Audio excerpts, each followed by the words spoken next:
S. Chan presents educational video lectures as per the new UGC CBCS curriculum. Absolutely free. Difficult science concepts made easy. Study anywhere, anytime.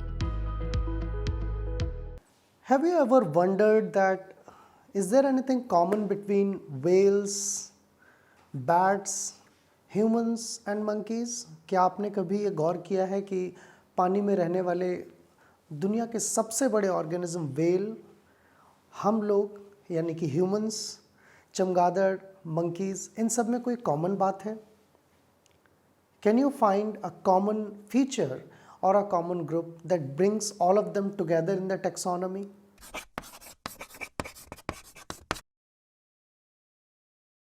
Welcome to S. Chand Academy.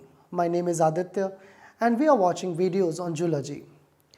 So by now we have already seen various phylums which are coming under animal kingdom. Animal kingdom के सारे phylums लगभग हमने discuss किए, and this is the end of all the phylums. In this video we'll be concluding the last class of chordates.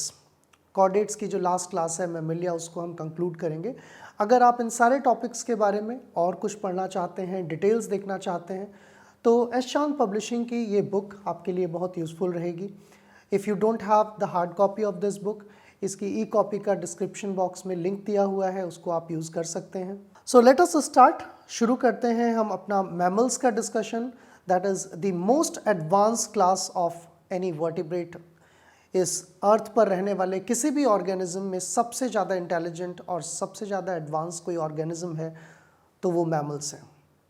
You can't imagine a reptile or a dinosaur or any other organism standing in front of camera and making videos for you, and no any other organism would be able to comprehend this information. So that itself ये अपने आप में इस बात का एक proof है कि हम सबसे advanced organism है.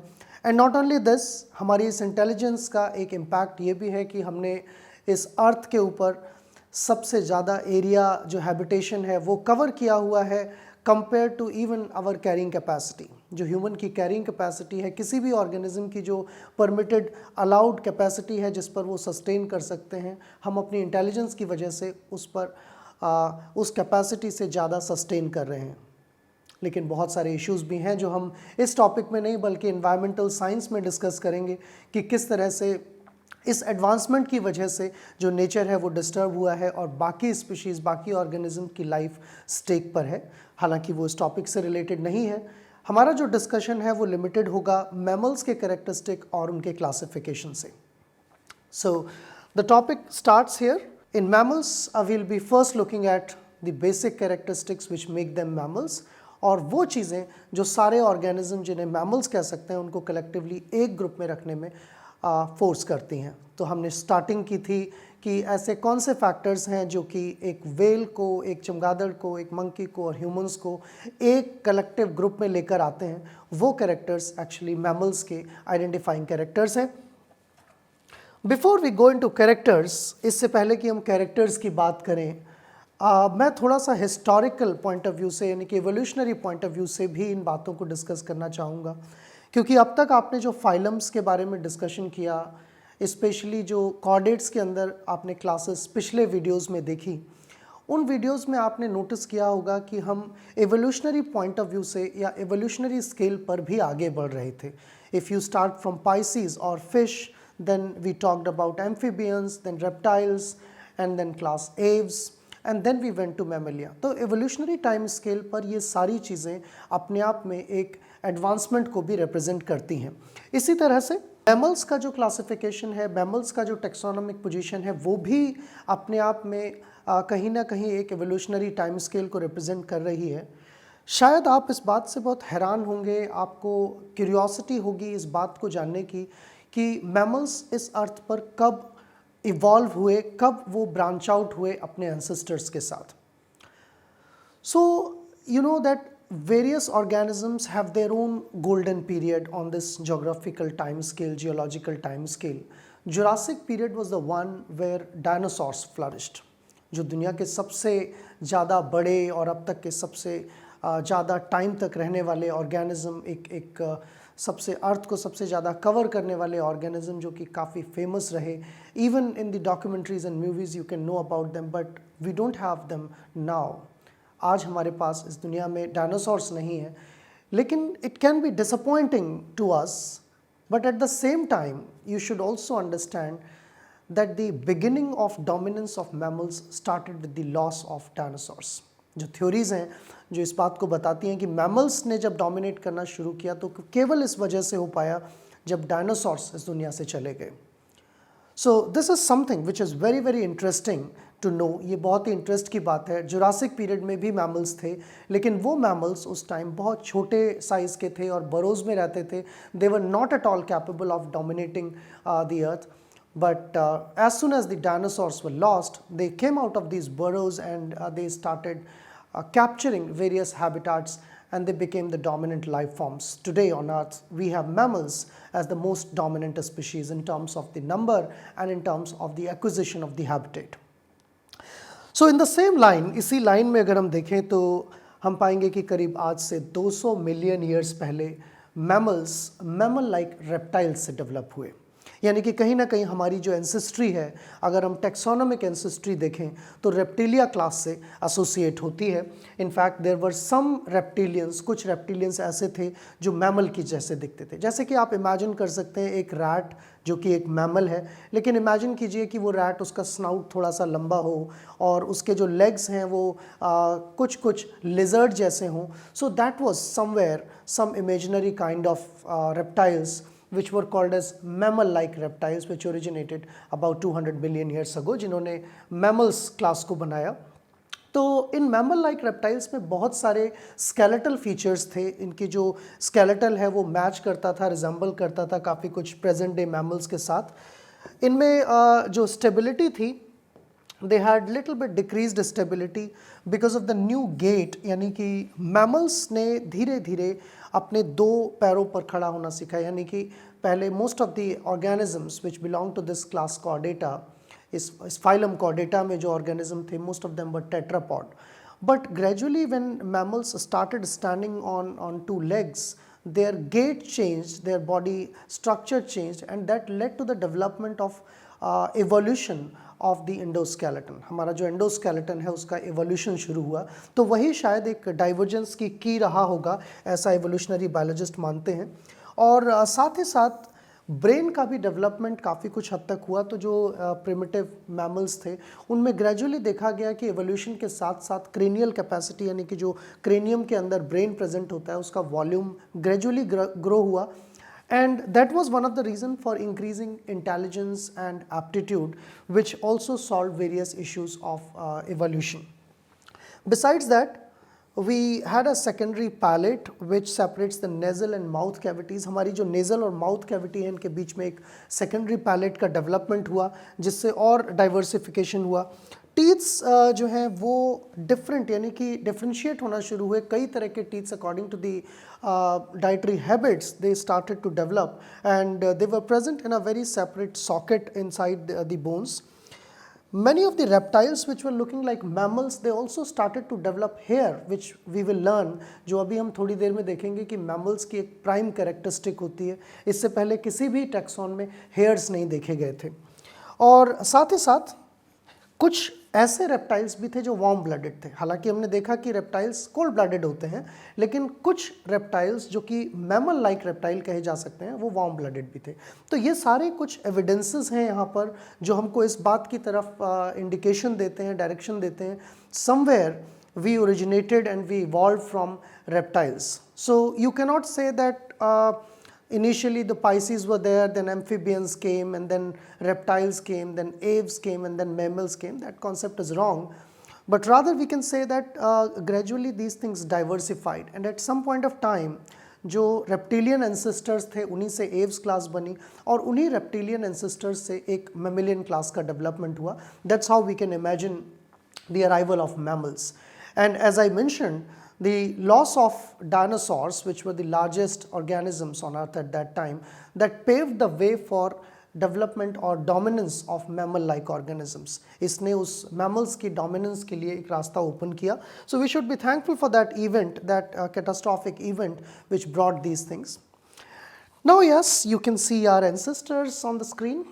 So it's a common myth, ये कॉमन मिथ है. लोग अक्सर बोलते हैं कि हम पहले बंदर थे, हम पहले गोरिल्ला थे या चिंपांजी थे.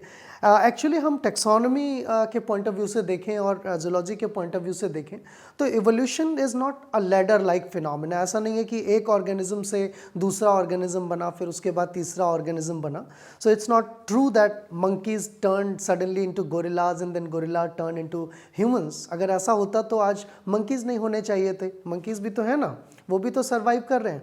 सो evolution is like branching out from a common ancestor. That means present day monkeys and present day humans, present day gorillas, all of them actually originated from one kind of a common ancestor. And that common ancestor was also same for other organisms, like some of them might have went back into the oceans. हमने देखा पिछले videos में कि कुछ organism जो है वो ocean से बाहर निकल कर आए, उनसे एम्फीबियंस और रेप्टाइल्स बने. लेकिन बाद में शायद कुछ ऑर्गेनिज्म जो मैमल बन चुके थे, they might have gone back into the oceans and they now today we can know them as whales and lot of other mammals which are aquatic. कुछ मैमल्स ने एर्बोरियल यानी कि bird like life style follow करने की कोशिश की and they succeeded in that. वो आगे चलकर बैट्स बने, चमगादड़ बने. So that is representing a high diversity of mammalian class. Mammalian class जो है वो बहुत डाइवर्स है. हालांकि नंबर ऑफ ऑर्गेनिज्म के पॉइंट ऑफ व्यू से उतनी रिच नहीं है जितना कि आर्थ्रोपोड्स हैं.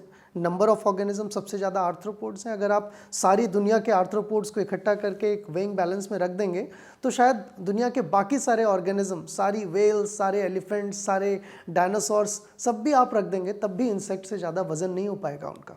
So you should not confuse the diversity and evolution in that perspective.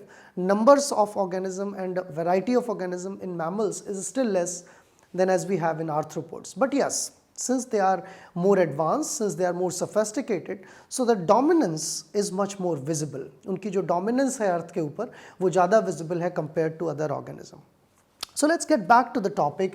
We were talking about some common features of mammals, जिनकी वजह से हम mammals को describe कर सकते हैं, mammals को identify कर सकते हैं. तो कुछ characterizing features हैं, जैसे कि सबसे पहला feature जिसे मैं कहूँगा which gives this class a name, that is presence of mammary glands. So all the mammals will have mammary glands, or all the mammals which belong to this class, उनमें undoubtedly mammary glands होते हैं, which are actually a development or a modification of glands which are or the skin which have a specialized type of cells. उससे ये mammary glands बनती हैं, and these mammary glands are very very useful in feeding the young ones. If you look at the development of embryo from the previous classes, you will find that in previous classes like amphibians, reptiles, most of them were egg-laying organisms. So the development did not require parental care and other things, as the egg was self-sustained. But these organisms are amniotes. Mammals are amniotes. They contain amnion, they contain chorion, which are basically the layers of embryonic fluid filled cavities which are found inside the uterus, जिनसे ये feed होता है. लेकिन उसके बाद भी जब organism develop हो जाता है, they need a proper nutrition and a parental care which is a characteristic of mammals. So milking is one of the parental care, a part of parental care for which mammary glands are present, and they have lot of lobules in which under the influence of oxytocin milk is produced, and that milk is a very rich source of nutrients for the young ones who cannot feed upon other things. So that's something very interesting and very unique about mammals. Besides that, as I also told you, they have another identifying features which is called as hairs. Although presence of keratin was known for a long time, keratin जो है वो बहुत लंबे समय से organisms में present था. Even you can find keratin in other organisms, previous classes like amphibia or reptilia, there were some keratinized structures. But keratinized structures which grew into these specialized features called hairs, they were available for the first time in mammals. The presence of hairs all over the body. Some parts, especially in the humans, might have lost hairs due to the usage of clothes or due to their lifestyle, but in the beginning we almost had the entire body covered with the hairs that provided us protection from environmental hostility like extreme temperatures, it provided us warmth, and it also provided us protection from insects and other organisms like when animals moved into the forest areas or tropical areas which are full of insects. So large hairs were also providing protection to these organs. Then apart from these two basic features, कुछ और features हैं जो कि mammals में ही देखे जाते हैं, जैसे कि नियोकॉर्टेक्स का डेवलपमेंट। हमने देखा कि ब्रेन में अनयूजुअल ग्रोथ हुई थी, काफ़ी ज़्यादा डेवलपमेंट हुआ था इनके मैमल्स के अंदर। तो ये जो ब्रेन के अंदर स्पेशली द फ्रंटल पार्ट जो हमारे विजन और सेंसेस के लिए रिस्पॉन्सिबल होता है, that was much more developed compare to any other organism, so that is called as neocortex, which was not found in previous categories. Additionally, in the skin, there was also presence of sweat gland, which was basically responsible for excretion of some of the ions, salts, and related to the thermoregulation. So thermoregulation became an interesting part of two classes, as we have seen, birds and mammals, because both of them are homeothermic, or they can maintain their body temperature. Aves or mammals, birds और mammals दोनों ही homeothermic हैं, दोनों अपना body का temperature maintain कर सकते हैं। तो स्वेट ग्लैंड उनमें से एक पर्टिकुलर फीचर है, क्योंकि अगर इसको एक्सप्लेन किया जाए कि कैसे स्वेट से आप थर्मो रेगुलेशन करेंगे, तो इसका सिंपल सा तरीका आपने खुद एक्सपीरियंस किया होगा। अगर आप डे टू डे लाइफ में देखें, आपको पसीना आता है, आप पूरे भीग जाओ, उसके बाद आप कहीं वॉक कर रहे हैं, तो आपने देखा होगा जब वो पसीना सूखता है तो ठंडा फील होता है। If you just want to look at the chemical basis of this, I will say a chemistry teacher will explain you much better, but the concept is when water get evaporated, जब वो water evaporate होता है, तो there is some latent heat or hidden heat that is hidden in the water while it is transiting from vapor phase from liquid. So that takes up the latent heat and turns into vapor, which brings the body temperature down. So this was one of the very interesting adaptation in the mammals, since they had hairs and since they were also living in the tropical areas. तो कहीं ना कहीं sweat glands उनके thermoregulation को maintain करने के लिए important थे। तो ये भी एक important character है जो mammals को distinguish करती है। Then you might have heard a very common question about the smallest bone in the body. आपने अक्सर सुना होगा कि हमारे शरीर में सबसे छोटी हड्डी कौन सी होती है। So that is inside our ears, named steps. In fact, we have 3 bones. 3 हड्डियाँ होती हैं कान के अंदर, which are connected side by sides. इसके बारे में हम फिजियोलॉजी में और डिटेल में पढ़ेंगे, फिजियोलॉजी के लेक्चर्स में। लेकिन ये 3 हड्डियाँ जिनका नाम मैलियस, इंकस, स्टेप्स है, ये तीनों हड्डियाँ पहली बार मैमल्स में ही देखी गई। अब आप इंटरेस्टेड हो सकते हैं, क्यूरियस हो सकते हैं कि कान में हड्डी का क्या काम है, क्यों होनी चाहिए वहाँ पर। So as I told you that when amphibians came out on the land, they for the first time developed tongue, and they for the first time developed hearing abilities and also voice box, बोलने की जो abilities हैं, which was an adaptation for surviving on the land. तो ये जो सुनने की ability है, इसी को improve करने का एक तरीका था इन 3 bones की presence. We didn't had those kind of sensory receptors like fish had and amphibians had. हमें दूर की आवाज़ सुनने में मदद मिल सके, ताकि क्योंकि एक लाइफ सेविंग ट्रेड है। अगर आप किसी शेर की, किसी प्रेडेटर की आवाज़ नहीं सुन पाएंगे तो सर्वाइवल कैसे होगा। अगर आप किसी प्रे की आवाज़ नहीं सुन पाएंगे तो आप अपना खाना कैसे ढूंढेंगे। तो शायद it was a very important adaptation. इसीलिए हमने 2 चीज़ें डेवलप की, एक तो एक्सटर्नल ईयर पिन्ना डेवलप हुआ जो हियरिंग एबिलिटी के लिए इम्पॉर्टेंट था, और साथ ही साथ ईयर के अंदर 3 बोन्स। ये बोन्स क्या काम करती हैं, जब बाहर से कोई साउंड आती है, अभी भी जब आप मेरी आवाज़ सुन रहे हैं, तो बेसिकली ये साउंड एक वाइब्रेशन के फॉर्म में आपके कान तक पहुंच रही है। ये एक मैकेनिकल वाइब्रेशंस है, यानी कि एयर में ये वाइब्रेशंस हो रहे हैं, चाहे आप उसको ईयरफोन, हेडफोन से सुन रहे हैं या डायरेक्ट सुन रहे हैं, एयर में कहीं ना कहीं वाइब्रेशंस हो रहे हैं। और ये वाइब्रेशंस जब ईयर की टिम्पैनिक मेम्ब्रेन तक पहुँचते हैं, वहाँ से उसके आगे मिडिल ईयर स्टार्ट होता है, उससे पहले एक्सटर्नल ईयर है। तो मिडिल ईयर में जब ये वाइब्रेशन पहुँचेंगे तो इनको एम्पलीफाई करना ज़रूरी होता है, इस सिग्नल को बढ़ाना ज़रूरी होता है, नहीं तो हमें बहुत ही हेजी और धीमी आवाज़ सुनाई देगी। तो ये जो तीनों बोन्स हैं ये एक दूसरे से टकराती हैं उन वाइब्रेशंस की वजह से, और ये उस सिग्नल को बेसिकली एम्पलीफाई करती हैं. So even if you have a whisper that you can hear because of these three bones, because they amplify that signal. और इसके बाद फिर इंटरनल ईयर होता है, अंदर का ईयर, जिसमें न्यूरॉन्स होती हैं. जब ये वाइब्रेशंस वहाँ तक पहुँचते हैं तो न्यूरॉन्स को एक्टिवेट करते हैं और वो सिग्नल फिर ब्रेन तक जाता है. So what an amazing system that was developed. आप जो भी सुन रहे हैं, जो भी देख रहे हैं, that's all a kind of serious evolution that has taken place over millions of years. So we are exceptionally good at hearing. At the same time, we are also very good at vision, thanks to this neocortex in the brain.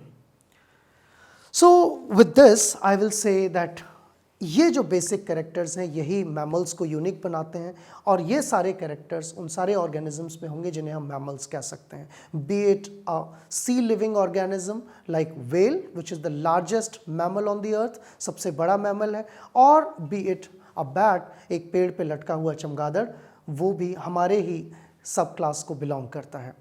Let's have a short break and we'll be back after the break to look for more diversification in the classes of mammals. Mammals की और कौन सी classes होती हैं, क्या कोई mammals ऐसे भी होते हैं जो अंडे देते हैं? We will learn answer to this question after the break. Hello everyone. Thermodynamics physics का एक ऐसा सब्जेक्ट है जिसमें बहुत सारी कन्फ्यूज़न अक्सर बनी रहती हैं. सिस्टम और सराउंडिंग की ये कन्फ्यूज़न हम दूर करने के लिए आपके सामने आ रहे हैं. मैं हूं डॉक्टर सचिन कुमार, और एस चांद एकेडमी पर हम आएंगे और पढ़ेंगे थर्मोडायनेमिक्स के ऐसे ही टॉपिक्स बिल्कुल आसान तरीके से. So just stay connected. Channel को सब्सक्राइब कर लीजिए, बेल आइकन दबा लीजिए, ताकि हम कनेक्टेड रहें और आप तक ऐसे ही टॉपिक्स लाते रहें और आप बढ़िया से पढ़ाई कर पाएँ.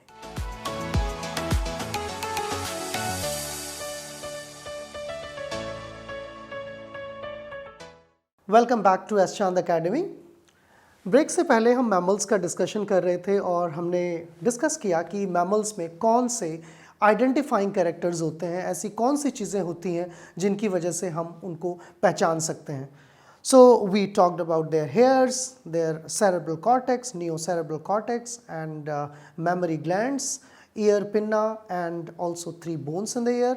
So all these characters represent mammals. But there are few more, कुछ और भी characters हैं जो mammals में common देखे जा सकते हैं. Let's also understand them. So here are few additional features which are shared by all the mammals. The first thing is upright posture with limbs under the body. तो हालांकि सारे ऑर्गेनिज्म जो हैं वो खड़े होकर 2 पैरों पर नहीं चलते हैं, लेकिन मैमल्स में ये एबिलिटी होती है that they can stand on 2 limbs and they can move. That is because of one of the joint, हमारी tibia bone और astragalus. So you know that tibia bone is called as shine bone.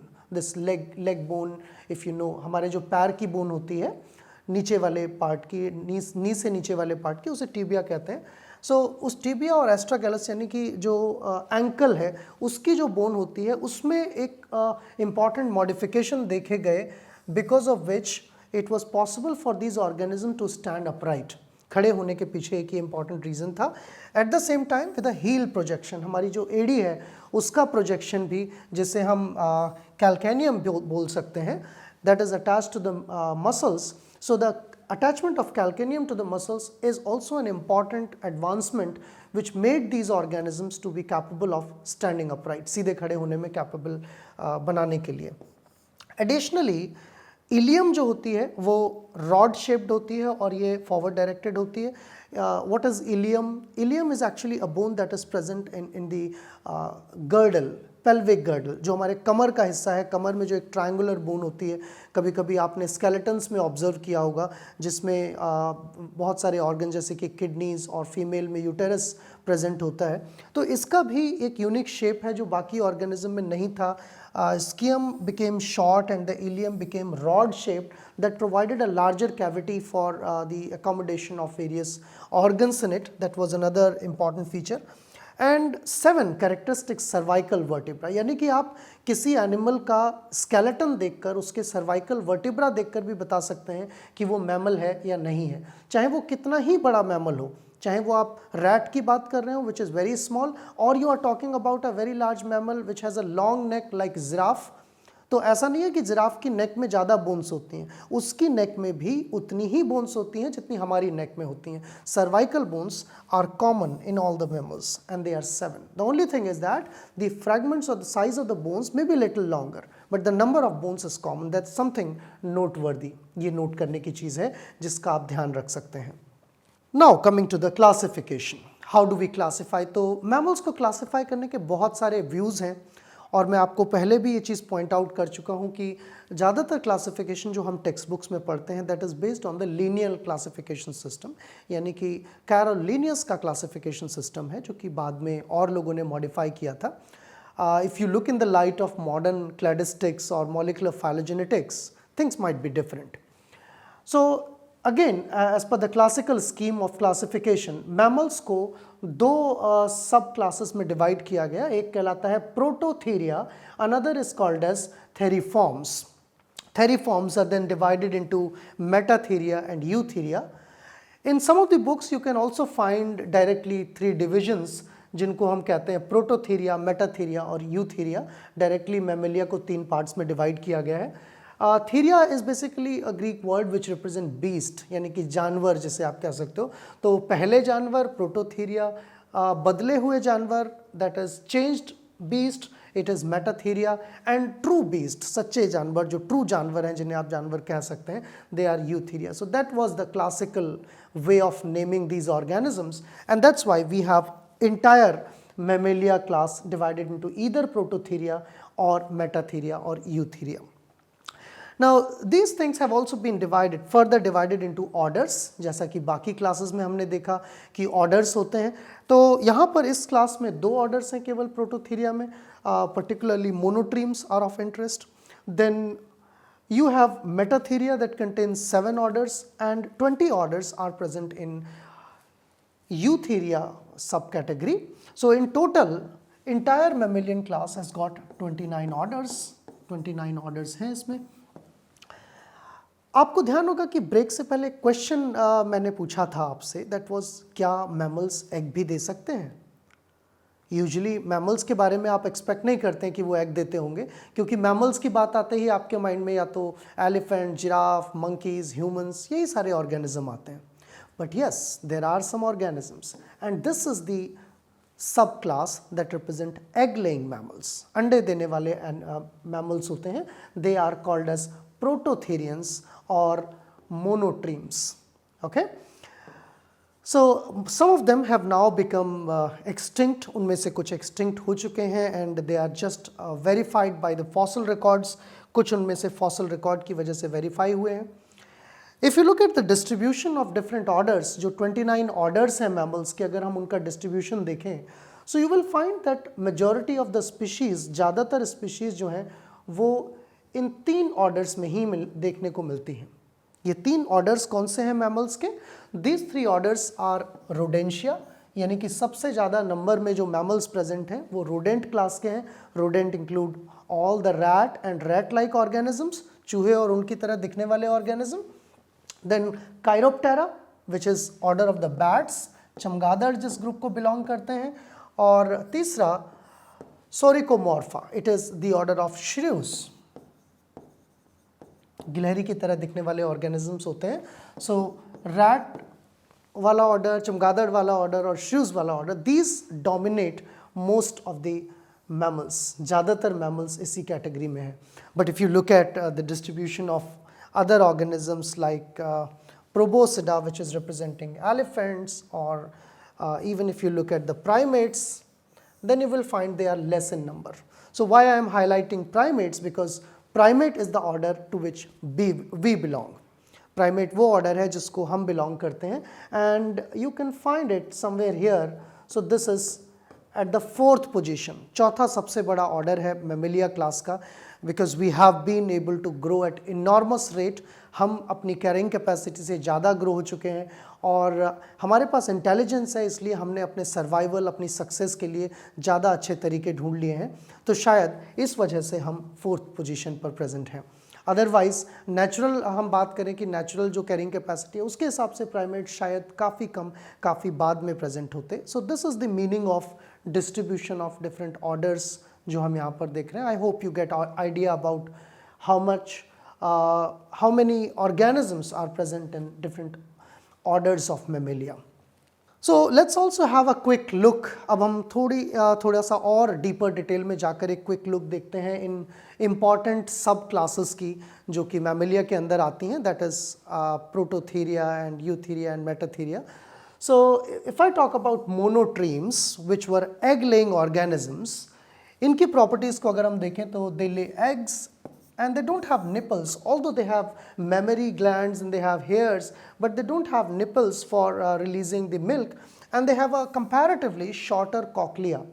Cochlea एक organ है जो year के अंदर ही होता है, वो हमारी बॉडी के बैलेंसिंग के काम आता है. इस तरह से कुछ बोन्स होती हैं, सर्कुलर कैनाल्स होती हैं जिनमें लिक्विड भरा होता है और उस लिक्विड के अंदर रेत जैसे कुछ पार्टिकल्स होते हैं. जब हम गिरने वाले होते हैं, जब हमारी बॉडी का पोस्चर चेंज होता है तो वो ग्रेविटी की मदद से हमारे ब्रेन को सिग्नल भेजते हैं.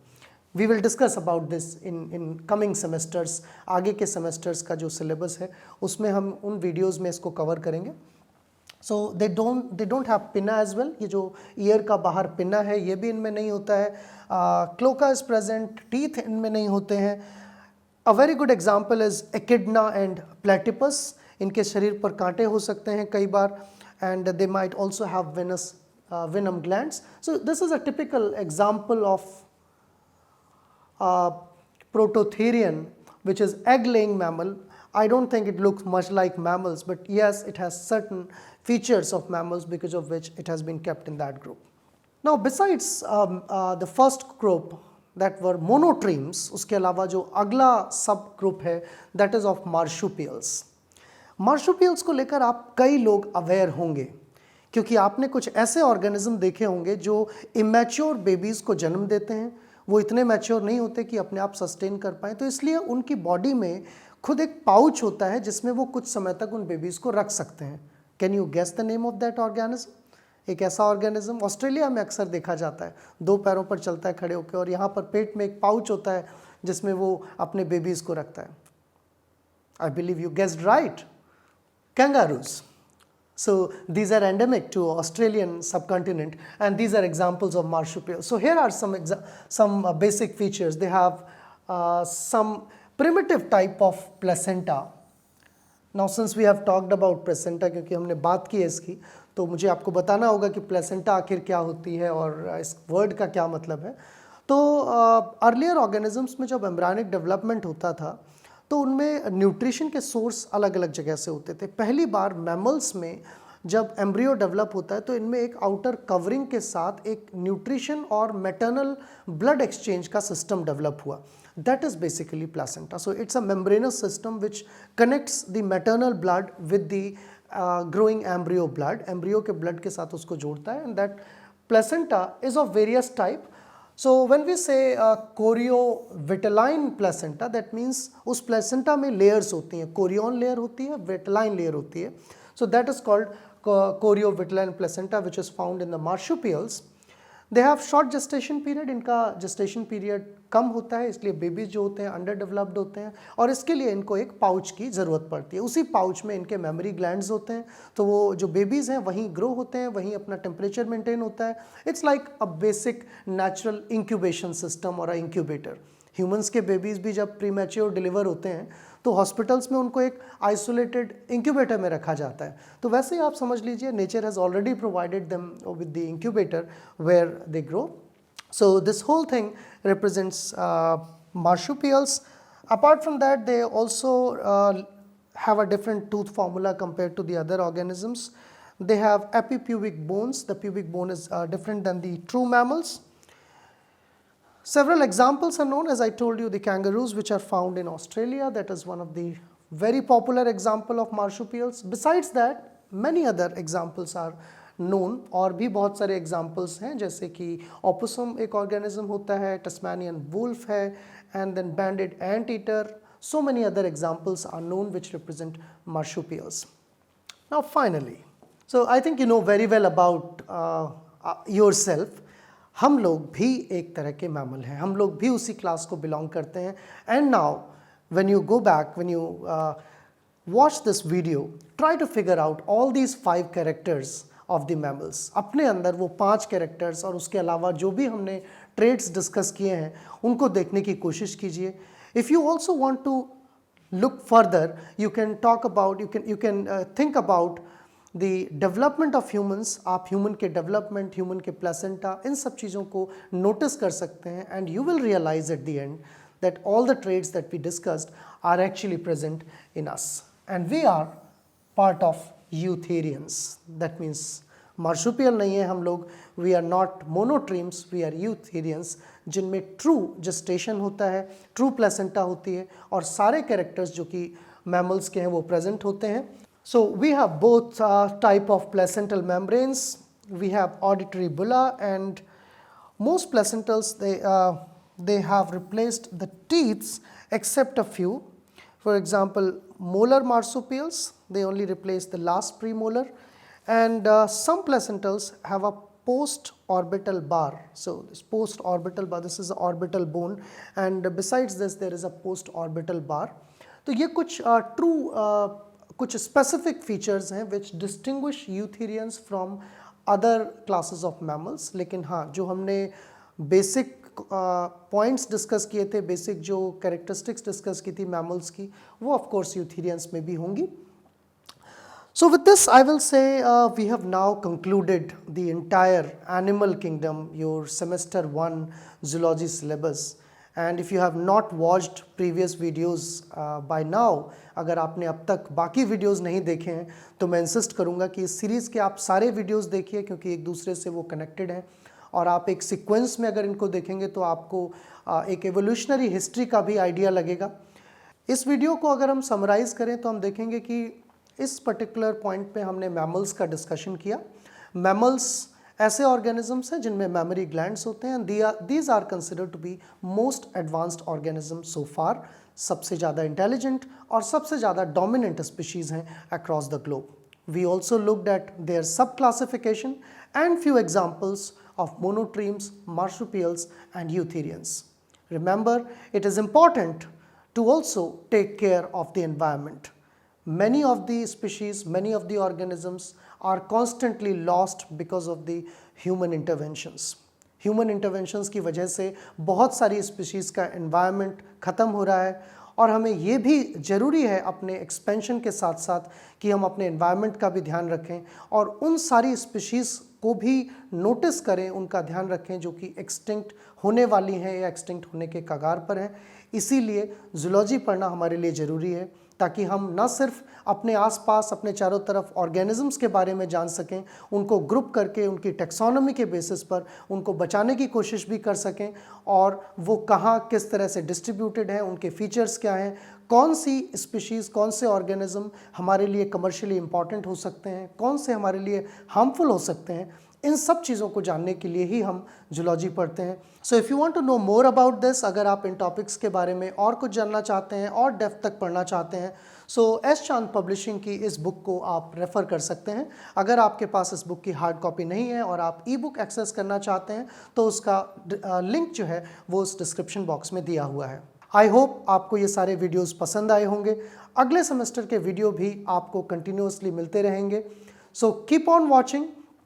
Do like, subscribe and share this channel of S Chand Academy, and do not forget to press the bell icon for the more updates. We will be back with more videos. Thank you very much.